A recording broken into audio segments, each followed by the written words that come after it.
Hello, what a couple of days on the Knavesmire it's been so far. We've had fantastic fillies, majestic mares and a Juddmonte International that was oh so Japanesey for Aidan O'Brien and Ryan Moore. It's on to the flying 5 furlongs in the Nunthorpe on Friday.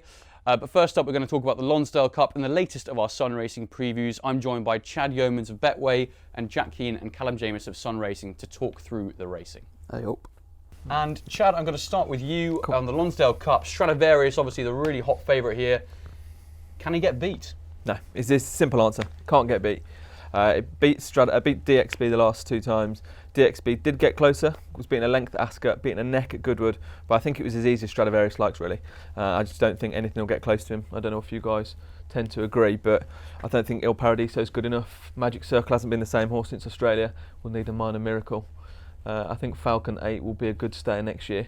This is probably a bit of a tall order for this season. You think he's got DXB's measure once again? I think so, yeah. I think they could do it, run 10 times the 11 every time. Fair enough, Jack? Yeah, Stradivarius is one of those horses. We always try and find a way of getting him beat because, in a sense, a bit like the brilliant hurdler Big Bucks, he's got this winning sequence, but he always looks vulnerable at some point in his races. He hits a flat spot, you think, oh, is this it? Is he going to get beat? But he always just finds loads under pressure, and I think he's a brilliant stayer. He probably doesn't get the credit he deserves. Wonderful horse, and he's just going to win again. DXB, as you said, he's chased him home a couple of times. I think it's going to be the same story here. Falcon 8 is an improver, but this is a completely different ball game. Il Paradiso gets lumps of weights, but his form's not good enough. This is more suitable for Magic Circle than the Gold Cup at Ascot, but again, it's just too tall an order for him. So I think Stradivarius will just do what Stradivarius does. Stradivarius, yeah, play his rivals a tune. Callum, what about you? After Goodwood, I think it's the first time he's actually got the credit he deserves, Stradivarius, and it's just a shame the price reflects that now. He's been fun to back on those days. He's gone off 6-4, 5-4 in all these big races, and he's won as he likes each time. Absolutely, yeah. I did think actually before the Goodwood Cup, I thought Cross Canter might have his measure, but again, he showed his true class and just drew away for another impressive victory. It'd be lovely to see him do it again, wouldn't it, really? I mean, Frankie and Gosden wants to add it once again. Moving on to the Gimcrack Stakes. Whereas the Lonsdale Cup looks a one-horse race, the Gimcrack Stakes looks anything but, with Threat leading the market, along with Spartan Fighter, Pistoletto, Dubai Station and Malatrue among plenty of others, all with big chances. Jack, I'm going to come to you first here. Have you got a big fancy in this? Well, I love this race, Bully. I'm a big fan of the Gimcrack. There's been some wonderful winners of it in the past. Obviously, like you said, Threat is the one they've all got to beat. He does set the form standard, but I do just worry about Threat. He was too keen at Goodwood, and I just get the feeling he's starting to plateau a bit, which will be a concern for me. And there's a few in here I'm actually quite interested in. Okay. I'll run through Malatrue. I think is quite interesting for Marco Botti team. Yep. He obviously bolted up at Chelmo on his debut, and then he won an Italian Group 3. Absolutely gagged up that day. Absolutely, I mean, it's impossible to gauge the strength of that form, but I know he's held in high regard. He's by Casamento out of a Dubai mare. I love Casamento as a stallion. I think this horse has got a bright future. Another one, Dubai Station, very interesting. He won at Haydock in June. Then he was third in the Norfolk at Ascot on soft ground. Chased home the subsequent Morny winner in France last time. I think he's a nice horse as well, but again, I think he could just do a bit of juice in the ground. I think it might be drying up a bit for him. So if I had to pick one, I think Repartee for Kevin Ryan. I know you're quite keen on him as well, Bully. I'm quite keen on Repartee, and I'm enjoying your Repartee right now. Well, I'm a big fan. He's a gorgeous colt. He was really impressive on quick ground over course and distance on his debut. He's very well bred. His dam is a half-sister to Kingman. He's a gorgeous looking thing. He missed Royal Ascot, but he came back at Newbury on soft ground and a listed race. He was 4th that day. I think you can excuse that. He'd be much happier on this quicker surface.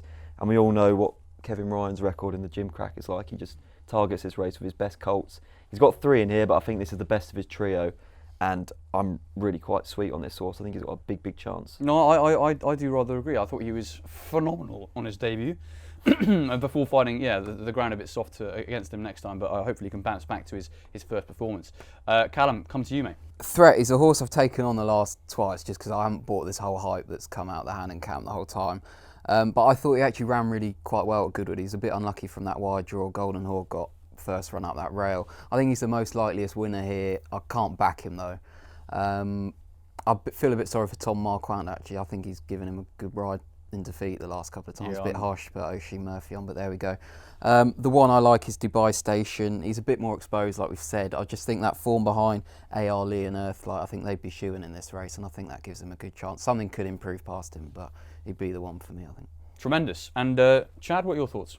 I kind of tend to agree in terms of with Callum about threat. He is the most likely winner. I think he's the classiest animal in the field. Slightly, again, feel for Tom Marquand for getting dropped off, but with Keene riding out of his skin, champion jockey elect his needs, so that I can see why they've opted for a change. I don't think Spartan Fighter and Pistoletta will be good enough. I don't think they'll have enough class, if I'm being honest. Kevin Ryan, as you said, is the man in this race. He's won it 3 times in the last 10 years. I don't like the fact he's got a handful of runners. It tells me that he doesn't have a specific horse that he thinks will win the race. As he has in previous years. So it's a really difficult race. Malotru is probably, it's in the could be anything camp, isn't it? It literally, it could be anything. You can't assess that form of the Italian Group 3, but no idea. Yeah. It could be phenomenal. The thing is, we're very quick to write off Italian form and Italian breeding, but you just got to look. Sea of Class was from a prolific Italian family. You can't write off the Italian. They can still breed. Oh, absolutely. They still do produce nice horses. So I think this horse could be anything, as you said, and I'm quite looking forward to seeing him actually. Really well backed first time out at Chelmsford, and that usually tells you when the Botty horses are backed. That's first true. time out. That usually tells you they've been working well at home. Indeed, I mean, I'm usually loath to discount an Aidan O'Brien horse in a race like this, but I do think Pistoletta has got a bit too much to find. I know Hippocrates, we said the same thing about him yesterday, and he ran a cracker in the Acomb. And mind you, thinking back to Newmarket, we were very quick to write off Royal Living, weren't we? We were. And then he won the July Stakes. You can never really write him off, but at the same time, he's not shown enough to really be a selection. We've already mentioned Repartee, or Jeatless Jack has, and I'm very keen on that as well. But I do also want to mention Abstemious, who was supremely impressive at York last time out, when he barely came off the bridle under a Jamie Spencer front-running ride. He didn't beat much that day, but you couldn't have done it more visually impressive in Lee. And his previous start, he pushed a good one close on his debut at the same track and just got a bit tired in the closing stages. And I think he's definitely got a lot more to come. And he could be interesting for, as you say, a man who does so well in this race, Kevin Ryan. Last but not least, it's the Nunthorpe, the battle of the speedsters over the flying 5 furlongs. Batash and 10 Sovereigns head the betting here, with Mabs Cross close behind. The front 2 in the market certainly have very strong claims this year. Callum, I'm going to go to you. Talk us through the race, if you will. Thanks for that beautiful intro, buddy. Well, very well done. I'm not sure it's the strongest renewal, to be honest, but it's just really interesting races. You got these 2 new sprinters going up against each other first time. Batash, we know he tends to throw his toys out the pram, especially at York. He's got a terrible record here. And 10 Sovereigns, he's still got quite a lot to prove as well, running at 5 furlongs for the first time. Even as a 2-year-old on debut, started at 6, so they clearly never thought he was going to be a Nunthorpe horse down the line. Like I said, he was only trained as a Guineas horse a couple of months ago. Indeed, so that, was, yes. I mean, it's a big jump to go back to the 5. Very much so. He won't be getting an easy lead here like he did in the July Cup. We've obviously got Batash, he's a speedster himself. You've got Al Astronaut, Copper Knight, horses like that, or Nate as well, who will fly out. I think Garrus is the one that's interesting for me further down the market. But saying that, since he's joined Charlie Hills, he's just broken a bit slowly. You're not going to get away with that here. He's a horse further down the line, I think, for me, rather than now. But I'm not sure I can nail one down here. It's quite a wide open race. I can just sit back and enjoy, to be honest. Great stuff. A true racing fan, a purist. Jack, what about you? If I had to pick one at the minute, it would be Mabs Cross, my old darling, I think.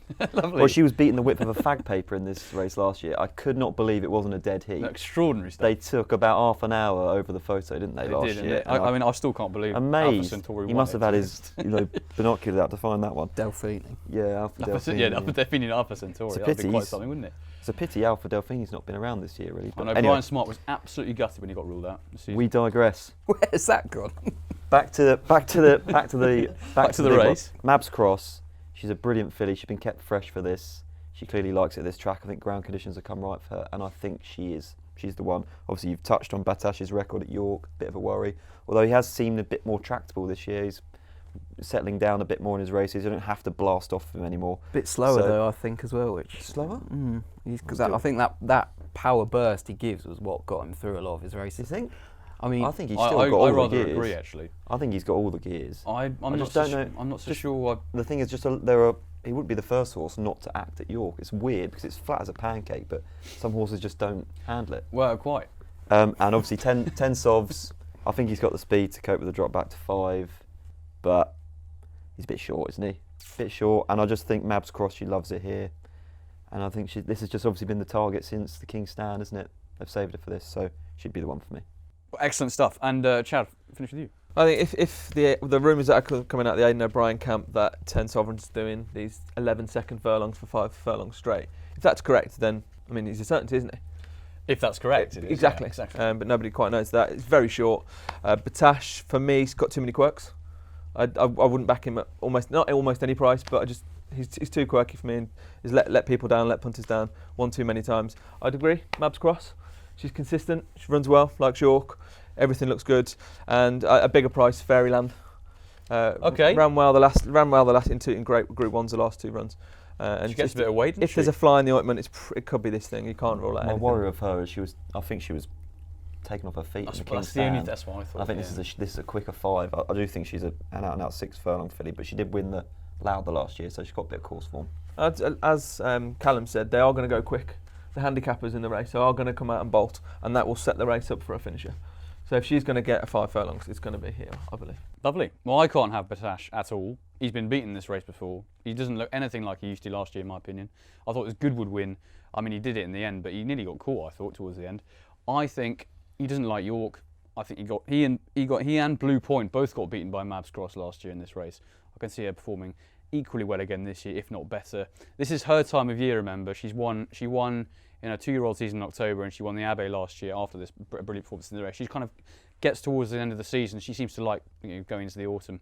I think she'll be very difficult to beat, I have to say. And I think 10 Sovereigns, you said, is quick, 4 furlong time at home. Well, I'm always sceptical because Aidan O'Brien loves to big up his horses. How many times has he said, "Oh, this is my best horse I've ever had," and then it turns out not to be. You know, I mean, again, you can never discount. He was 10 Sovereigns was so impressive. He's not Welsh, Billy. I've also never heard him say that. 10 Sovereigns, he was very impressive in the July Cup, wasn't he?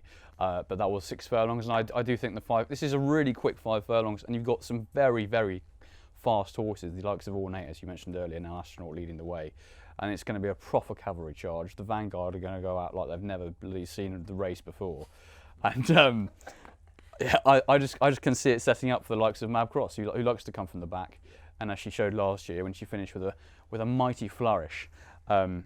I do hope she can win because I absolutely love Michael Dodds and I think he's fantastic with his sprinters. Lastly, I think we should give Soldier's Call a mention. Ran a huge race in the King's Stand Stakes. He needs to improve a bit more again to be a winning contender here, but he's been in fine form this year. He keeps improving as a sprinter. Any thoughts on him at all? Anyone? Just don't think he's good enough. Doesn't think he's good enough? Not at this stage. Will run well, but won't win. Yeah. Fair enough. His kind of track, he's got a sniff. He's got a squeak. Yeah, lovely. And that concludes our Nunthorpe preview.